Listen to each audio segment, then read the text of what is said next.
Hello everyone, তো সবাইকে জানাই কালী পুজোর অনেক অনেক শুভেচ্ছা। তো আজকে হচ্ছে ভূত চতুর্দশী, আর আমাদের বাড়িতে 14 প্রদীপ আর 14 শাক খাওয়ার নিয়ম আছে।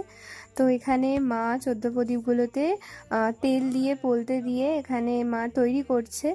আর এই যে আমার ঘরটা একবার দেখিয়ে নিই, আমি লাইট দিয়ে সাজিয়েছি। আর এখানে 14 প্রদীপ মা রেডি করে দিয়েছে তেল দিয়ে সলতে দিয়ে।